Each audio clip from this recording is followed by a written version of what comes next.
இன்னைக்கு வந்து போர் மூலம் தீர்மானிக்கப்படுறதுல வேற மாதிரியான தீர்மானங்கள் பங்கு போட்டுக்கிறாங்க. Open competition. இப்ப இந்த தூய்மை பணியாளர் போராட்டம் கூட அதனுடைய ஒரு வடிவம் தான். இன்னைக்கு நகரங்கள் ஒட்டுமொத்த உலகத்துல இருக்கக்கூடிய அத்தனை நகரங்களும் வந்து உலக வங்கி தீர்மானிக்குது. அந்த நகர கட்டுமானம் எப்படி இருக்கணும். இன்னைக்கு மாஸ்டர் பிளான்ல வந்து லேபர் பேட்டர்னை பத்தி பேச ஆரம்பிச்சிட்டாங்க. ஒரு மாஸ்டர் பிளான்ன்றது என்ன? அதோடைய எக்கனாமிக் பத்தி பேசுவாங்க, இன்ஃப்ராஸ்ட்ரக்சர்ஸ் பத்தி பேசுவாங்க. அதை தாண்டி வந்து அவ்வளவுதான் பேசுவாங்க. சென்னையோட ஃபர்ஸ்ட் மாஸ்டர் பிளானா இருக்கட்டும், செகண்ட் மாஸ்டர் பிளானா இருக்கட்டும். ஆனா இப்ப சென்னைக்கு 3வது மாஸ்டர் பிளான் வந்துருச்சு. அது லேபர் பேட்டர்னை பத்தி பேசுது. அது லேபர் பேட்டர்னை பத்தி பேசுறேன்னு சொன்ன 10வது நாள் சென்னை மாநகராட்சி வெளியில தூய்மை பணியாளர்கள் உட்கார்ந்து போராடுறாங்க. அப்ப நம்ம அந்த மாஸ்டர் பிளானுக்கும் நமக்கும் சம்மந்தம் இல்லைன்னு நினைச்சோம். கரெக்ட்.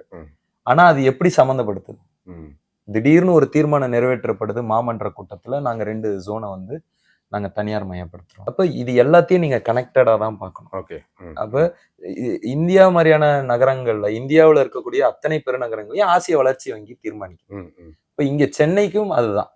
நீங்க நகரத்துல இருந்து மக்கள் வெளியேற்றப்படுவது, குறிப்பா பூர்வக்குடி மக்கள் வெளியேற்றப்படுவது கூட அதனுடைய ஒரு விளைபொருள் தான். நீங்க 90கள்ல இருந்து அது நடந்துட்டு இருக்கு. இப்போ உதாரணத்துக்கு இப்போ கண்ணகி நகர், பெரும்பாக்கம், செம்மஞ்சேரி எடுத்துக்கிட்டீங்கன்னா இன்னைய வரைக்கும் இன்ஃப்ராஸ்ட்ரக்சர்ஸ் டெவலப்மெண்ட் பண்ணிட்டே இருக்காங்க.